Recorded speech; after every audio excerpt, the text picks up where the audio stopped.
Welcome back to the Eagle and Child, my fellow Inklings. Pull up a chair. Today is Holy Saturday, the quietest day in the Christian calendar. It's also Final Four Saturday. And I want to talk about both. But first, a Lewis fun fact. C.S. Lewis once wrote that the courage is simply not one of the virtues, but the form of every virtue at its testing point. In other words, you do not really know what someone is made of until they are under pressure. So keep that in mind. If you watched the Duke play UConn last Sunday, you know. If you did not know and did not see it, let me set the scene for you. Duke was the #1 overall seed in the tournament. Led by freshman great Cameron Boozer, son of Duke legend and NBA star Carlos Boozer, they had the best record in the country. And Cameron won the National Player of the Year. He's that good. But this video is not about Cameron. It's about his twin brother, Cayden, and why Cayden is my MVP of the entire tournament. Cayden has spent most of his life in a particular kind of shadow. Not a cruel shadow, just the long one cast by an extraordinary sibling. When you are the twin of one of the most celebrated recruits in college basketball history, people tend to look past you, even when you are a McDonald's All-American in your own right. In the Elite Eight against UConn, Cayden was magnificent in the first half. Duke built a 19-point lead, and Cayden was a huge part of why. He finished the half with 13 points, no turnovers, calm and efficient, in control. In the history of the NCAA tournament, a #1 seed had never lost after leading by 15 at halftime. 134 times. Never lost. Odds were firmly in Duke's favor. Then the second half happened. UConn chipped away. The 19-point lead became 10, then 5, then 2. And with 10 seconds left, Duke had the ball and a 72-70 lead. All they had to do was protect the ball. The ball found Cayden near half court. 2 defenders swarmed him. He saw an open teammate on the other end of the floor and tried to make the pass. It was deflected. UConn's Braylon Mullins recovered it, pushed ahead, got it back, and with less than a second on the clock, launched a 35-foot shot from the logo at center court. It went in. Duke lost, 73-72. For a program that had gone 70-7 over the past 2 seasons, the best in college basketball, this moment will be forever replayed, and rightfully so. Here's what I cannot stop thinking about. Cayden had an almost perfect game. He was 4 for 5 from the field, 6 for 6 from the free throw line, but almost was not good enough. That is the world we have built. College athletes today are well compensated. Cayden and his brother appeared, in fact, in a State Farm commercial before the tournament even began. But none of that changes a simple fact. He's 18 years old. Money does not shield you from being human. He is a young man standing in the ruins of a season, and somehow he handled it with more grace than most older adults ever will. Surrounded by reporters, Cayden sat with bloodshot eyes and said calmly, "I ruined our team's season." No blame, no deflection, no spin. He did not point to the 19-point collapse that happened before his pass. He did not mention that Mullins made a shot that just had no business going in. He simply took the whole weight of it on his shoulders. Over the years, and especially through my time at the Living School, I've learned a simple but hard truth. We can do 2 things with our pain. We can transmit it, passing it on to others through blame and defensiveness and scapegoating, or we can allow it to transform us. Most of us tend to transmit it. But every once in a while, you see someone choose a different path. The pattern we see in the life of Jesus is not the avoidance of suffering, but the willingness to enter it. Not deflecting the blame, but absorbing it. Not climbing higher, but descending. In that locker room, Cayden reflected something of that same pattern. He stood in the open and owned the moment without shifting it to anyone else. I think what Cayden said in that locker room is what Jesus would have said. Not because Cayden is perfect, but because in that moment he embodied something at the very heart of the gospel. That posture of absorbing rather than deflecting, of descending rather than climbing, is exactly the posture of the cross. And that's why Cayden Boozer is my MVP. I watched the game with my youngest son, Dylan. Dylan's getting his PhD at Duke. When that shot dropped through the net, neither of us had anything to say, and neither of us slept well that night. The next morning, I found myself asking, why did a basketball game feel like a small emergency? And what have I passed along to my children in the way they taught them to think about winning and losing? When I was in my 20s, a good friend of mine looked at me in the eye and said, "Vance, you're the most competitive person I have ever met." He was not giving me a compliment. He was genuinely concerned. He was right to be concerned. I coached my oldest son, Colin, from the second grade onward, and I was all about winning. And when Colin was 16, he was diagnosed with non-Hodgkin lymphoma, aggressive and fast-growing. It was a brutal season for all of us, a type of dying. By the grace of God, the treatment worked. I had my son back. That should have been enough. But I was already thinking about how he could get back to his high school basketball team. At my encouragement, he went to the very first practice after his recovery. But afterward, he called me on the phone and said, "Dad, I just realized today that I've been mostly playing basketball for you, not for me. I almost died, and from now on, I need to live my own life. I've decided I want to play in a band."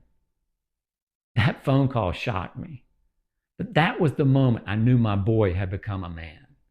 What happened to Colin was something every culture in human history has understood to be essential, a rite of passage.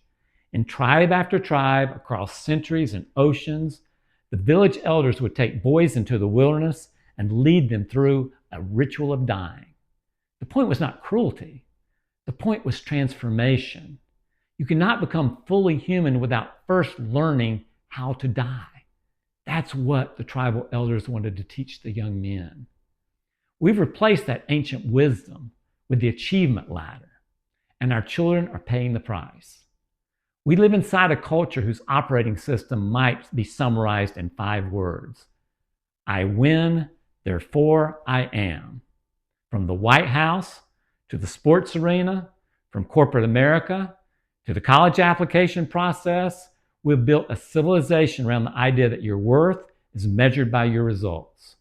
Winning has become the air we breathe, and we're passing it on to our children whether we intend to or not. For many families, including those serious about faith, the pressure extends into the spiritual life as well. Believe the right things, practice the right way, conform to the faith handed to you without question. The bar of perfection follows our children into Sunday morning just as surely as it follows them onto the court. And yet perfection is a desire of the ego. It has nothing to do with the Spirit or Christ in us. Jesus told us plainly, in this world you will have trouble. The ancient liturgy of the church has always proclaimed, Christ has died, Christ is risen, Christ will come again. That's not just a statement about one man. It's a description of the pattern woven into the fabric of everything. The logos described in John chapter 1. Death and resurrection, loss and new life. There will be deaths, both big and small. That's not a failure of the system. That is the system. We've raised a generation of children who have never been taught how to die. We've taught them only how to win. And yet, we keep handing our children ladders. We transmit what we have never allowed to transform us, and our children inherit the weight. Last year, I spoke to a room of about 15 first-year college students. The topic was a heavy one, purpose and meaning. They'd been on campus for barely 4 weeks, and I could see the pressure in some of their faces before I even opened my mouth. These were accomplished young scholars who had done everything right to get where they were, and yet something behind some of their eyes already looked exhausted, tight, like they were bracing for the next test, the next moment where they might come up short. At one point, I stopped and simply told them, "You're going to be okay." Something shifted in that room. One young woman had tears coming down her cheeks and came up to me afterward and said those words had landed somewhere deep. She told me, No one had said that to her in a long time. And we had a brief conversation about the fact that her worth was not contingent on what she had achieved or what she would yet accomplish. That she would be okay simply because of who she is. What I saw in that room is not all that different from what Cayden is sitting in right now. Different stage, different spotlight, the same pressure, the same weight, the same quiet fear of coming up short. That is what I want to say to Cayden Boozer. And honestly, is what I want to say to all of us. You're going to be okay. Today is the quietest, strangest day in the Christian story. It's the day in between, the day after the loss, the day when it feels like everything has fallen apart and nothing has been put back together yet. It is the day of the tomb. And I imagine that's exactly where Cayden Boozer is right now. Jesus said, unless a kernel of wheat falls to the ground and dies, it remains only a single seed. But if it dies, it produces many seeds. There's a pattern of life that we spend most of our energy trying to avoid. Loss, failure, letting go, the fall, and then somehow new and better life on the other side. You do not get to Sunday without going through the Friday. You do not get resurrection without first going into the tomb. And in the space in between, the quiet, disoriented Saturday is where transformation is already at work, even when you cannot see it. You cannot see the resurrection when you're in the middle of the crucifixion or in the tomb. This is why we need to teach our children how to die before they die, not morbidly, but honestly, to sit with them in their losses instead of rushing past them, to resist the reflex fix and instead say, this is part of the pattern. This is not the interruption of your story. This is where your story deepens. Cayden was an extraordinary basketball player this season. And his response to the press afterward was even more extraordinary.